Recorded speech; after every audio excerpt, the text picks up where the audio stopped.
नवरात्रोत्सवानिमित्त अहिल्यानगर येथील जय आंबे ग्रुपचे सर्व कार्यकर्ते, व्यापारी, टेम्पो चालक मालक संघटना, हमाल यांनी पाथर्डी रोडवर असलेल्या मेहकरीजवळ मोहटदेवीला जाणाऱ्या येणाऱ्या भाविकांना फराळ वाटप केलं। जवळपास 17 वर्षांपासून जय आंबे ग्रुप हा फराळ वाटप कार्यक्रम करत आहेत। यावर्षी देखील जय आंबे ग्रुपने 180 किलोची साबुदाणा खिचडी, 60 किलोचा चिवडा, दही 60 किलो, चहा, पाणी, राजगिरा लाडू आदी यावेळी वाटप करण्यात आले। सकाळी 8 वाजल्यापासून संध्याकाळी 9 वाजेपर्यंत या फराळाचं वाटप करण्यात आलं। यावर्षी मोठ्या प्रमाणावर पाऊस असताना देखील जय आंबे ग्रुपचे सर्व कार्यकर्ते, व्यापारी, हमाल, टेम्पो चालक मालक संघटनेचे कार्यकर्ते आदींनी मोठ्या कष्टाने परिश्रम घेऊन हा उपक्रम सुरू ठेवला। अनेक भाविकांनी या फराळाचा मोठ्या प्रमाणावर आस्वाद घेतला। हा उपक्रम दरवर्षी असाच सुरू राहणार असल्याचं जय आंबे ग्रुपचे पदाधिकारी व कार्यकर्ते यांनी सांगितलं। प्रतिनिधी दीपक कासवा, अहिल्यानगर।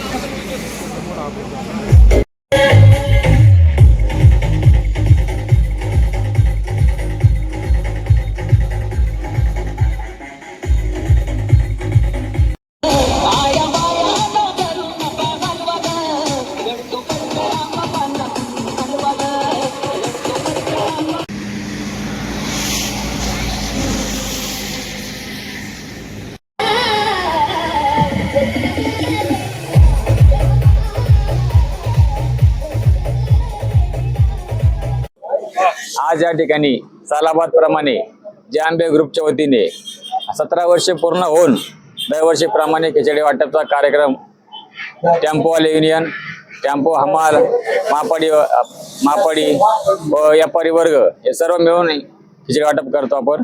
दरवर्षीप्रमाणे सगळ्यांचा प्रतिसाद चांगला आहे आणि भाविक या प्रसादाचा लाभ घेतात आणि सर्वांच्या वतीने दरवर्षी सालाबाद प्रमाणे हे 17 वर्ष पूर्ण होऊन चांगला प्रतिसाद मिळत आहे।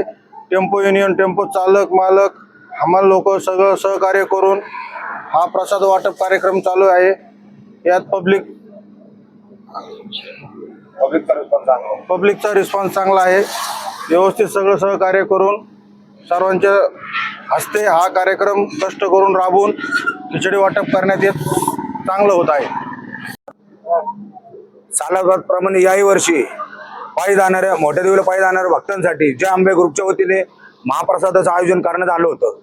त्या प्रसंगी टेम्पो युनियन असेल, अंमल पंचायत वर्ग असेल व व्यापारी वर्ग असेल, श्रमदानातून, आर्थिक दानातून आणि सर्व मित्र परिवारच्या सहकार्याने पायी जाणाऱ्यांची जी सेवा आमच्या गेल्या 17 वर्षापासून जय आंबे ग्रुपच्या वतीने पायी जाणाऱ्यांची सेवा प्रसाद वाटप घडत असते। तरी इथून पुढेही ग्रुपच्या वतीने व्यापारी वर्ग असेल, टेम्पो युनियन असेल, हमाल वर्ग असेल यांचा जो सहकार्याचा जो ओघ आहे तो कायमी असाच राहील आणि इथून पुढेही त्यांचा सहभाग असेच राहील हीच आई मोठ्या देवी चरणी प्रार्थना आणि मंडळाच्या ग्रुपच्या वतीने मी त्यांचे आभार मानतो।